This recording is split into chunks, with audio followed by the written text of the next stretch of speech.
All right, so this is my first video that I am making in the past 6 days. Like I've done some live streams and some other like FPV flights, but this is the first time I'm actually sitting down and recording or feel like I have the, the mental focus to actually press record. So I want to talk about who the DJI FPV drone is for and who it's not for. I think there's a lot of confusion on this drone and some misconceptions, even though this thing's been leaked to hell. Yes, I have flown it. If you watch Ken Heron's stream, he sort of outed both him and I for having flown it, which I was sort of shocked that he did that, but it's Ken, so it's to be expected. But at this point, this drone has been out there and so many people have leaked it. I don't think it really matters. So there's nothing to be uptight about or upset about. DJI fucked up this release, so they're just gonna have to roll with this. So let's get started.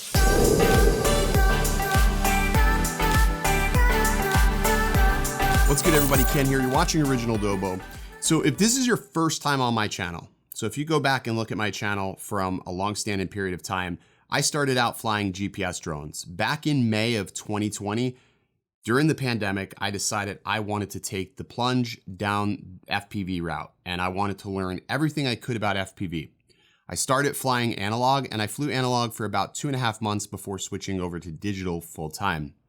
In that time, I learned a lot about tuning. I learned a lot about building quads, soldering, all the little idiosyncrasies that go into the hobby. What's interesting about FPV is that it's not just FPV as a hobby. There's all these little sub hobbies that you have to learn about to enter FPV. You have to learn about soldering, which if you've never soldered before, you have to learn how to do that. You have to learn about ham radios. If you want to have a ham radio license, you have to learn about radio frequencies so you don't knock your fellow pilots out of the air. You have to learn about RC controls and configuring an RC. And these RCs are widely used on other types of aircrafts and even, radio controlled vehicles. So you have to learn how to set it up for a drone specifically. And then you have to learn how to program your drone and what makes it fly the best it possibly could. So there's a lot of information to really take in. And I know it sounds complicated, but once you start doing it, it's really not. But the vast majority of people that want to fly FPV don't want all of that. They want the easiest route to enter FPV. And for the most part, there really hasn't been a company that's been able to really make a ready to fly. You just take it out of the box and you're good to go. There's some that have come close, but it still isn't quite user intuitive to the point that somebody who is flying a GPS drone would want to cross over. So that's where the DJI FPV drone is really going to come into play. It's familiar enough for somebody who is flying a Mavic or a Phantom to where they would be curious enough to purchase this drone and be able to get it up in the air and start flying almost immediately. But with that being said, this drone is very much a DJI at heart. And because it's a DJI at heart, there's going to be certain things that are built into this drone that would prevent pilots like myself from ultimately wanting to buy this. But we'll talk more on that in a moment. So with that being said, there are safeguards built into the DJI drone that are going to, one, prevent a new pilot from crashing it. There's stability mode, there's return to home. There is a home point set in the goggles so that way when you are flying, you will always be able to see where you actually took off from, which is actually pretty cool.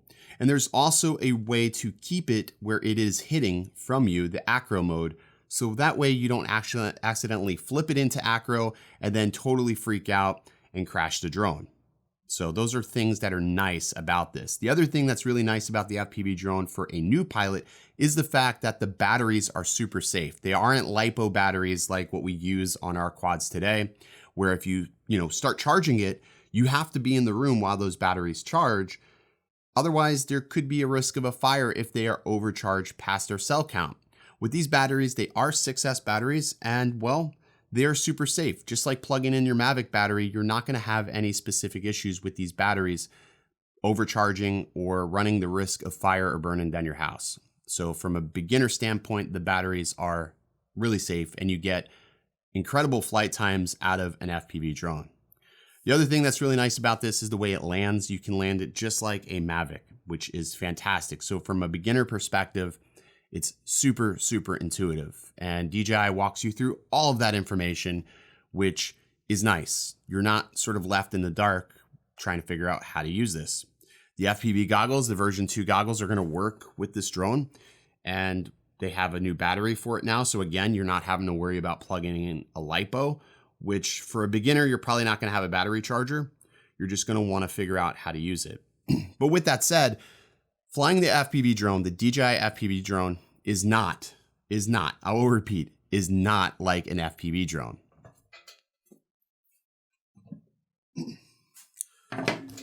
This is an FPV drone, something that you can take off land and totally control 110%.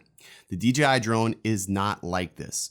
You will learn bad habits by flying the DJI FPV drone. I promise you, it is not like this at all. No, it's not.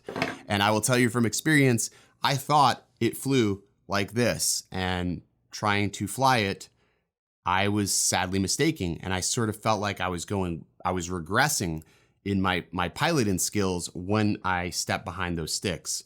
So would it be different if I started flying that before this? Yeah, probably. I would probably, pick up bad habits, and then it would make it a little bit more difficult to pick up this.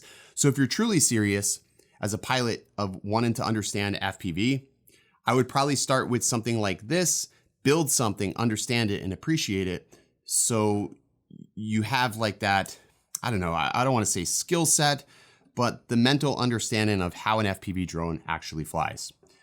This is an FPV drone. And I'm not saying that the DJI FPV drone is terrible, because it's not. It has a place, such as long range. Long range is something that, we've all longed for with FPV, and we've all longed for digital long range. And most of the digital units, you can go about 2.5 miles, but you have to be at an incredibly high altitude in order to maintain signal.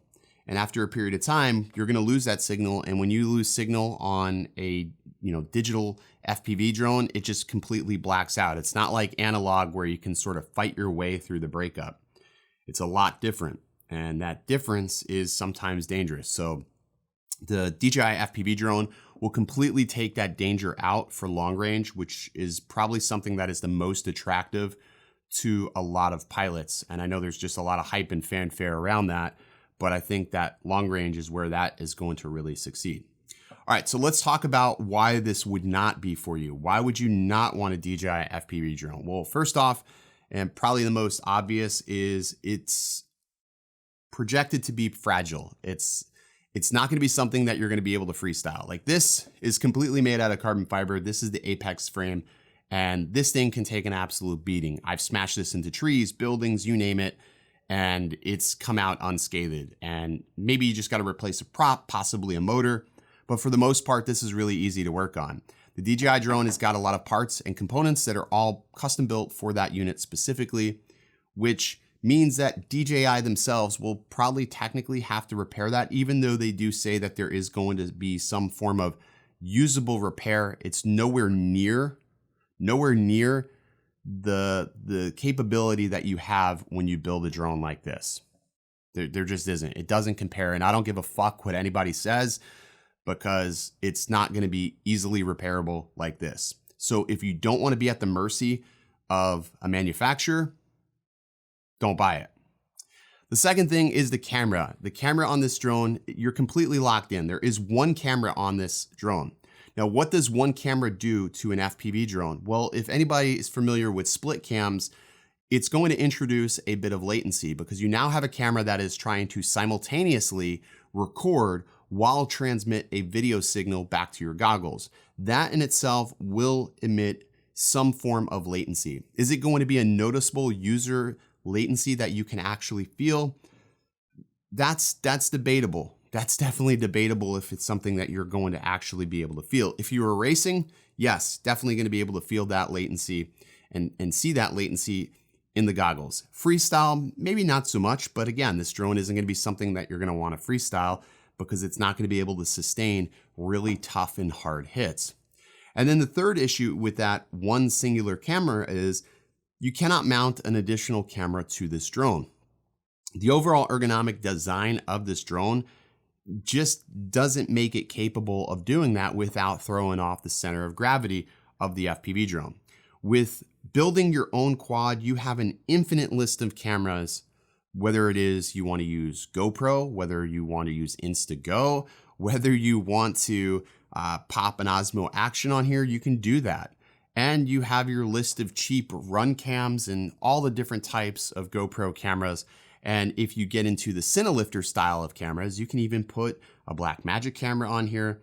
You can put, I've seen red Komodos flying on FPV drones. So there's an infinite amount of camera options that you can use with a drone like this because it has that capability. It allows you to do this. Why DJI decided to put a proprietary camera on this is beyond me. I sort of get it, but I don't get it because from a future-proof perspective, I think they could have did better in that regard, but they didn't. So that would be my biggest reason for me not to even consider it if you are considering buying it because the camera is built in. Now, the last reason would be flight restrictions. Now, why am I including flight restrictions in here? Being a 107 pilot, you would think I would want to advocate flying safely and correctly. And for the most part, that's the flight restriction portion is not me advocating for unsafe flight or encouraging you to be reckless. The reality is the vast majority of us FPV pilots are probably some of the most safe pilots on planet Earth. We really are. Because most of us find it way more interesting being 30 feet above the ground, flying in close proximity to things, than flying 400 feet in the air. As a matter of fact, if the FAA said tomorrow, hey, you have to stay below 200 feet, for me, as an FPV pilot, I wouldn't be a damn bit mad whatsoever because for me, I find staying low and fast in proximity to things is way more exciting than sending my quad to the moon. That's just me. And I know a lot of other people would probably tend to agree with me. So with flight restrictions, you are going to be restricted into certain areas where you can or can't fly. Will that be a big deal for the FPV drone? Probably not. It's just one more step you have to go through to make sure that it is unlocked, which also means that there is going to be an application, a companion app, that is probably going to allow you to connect to this drone and lock it. And then the last bit of information would be your tuning. Again, this doesn't use Betaflight. I don't understand the rate system at all on it.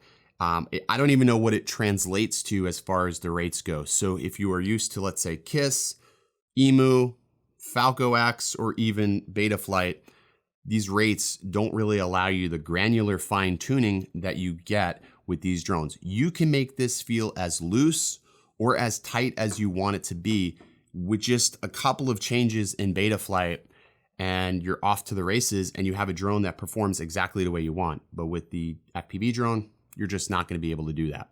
So in the end, this drone is really, truly, truly, truly geared towards that beginner, that curious pilot that is wanting the crossover.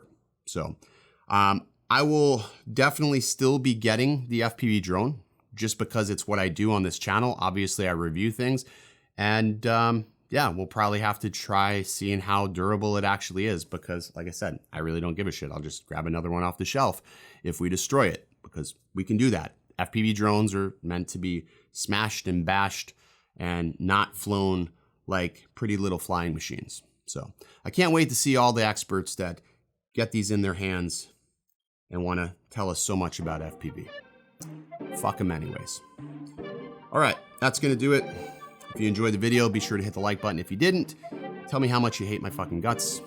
And I'll see you in the next video. Stay original.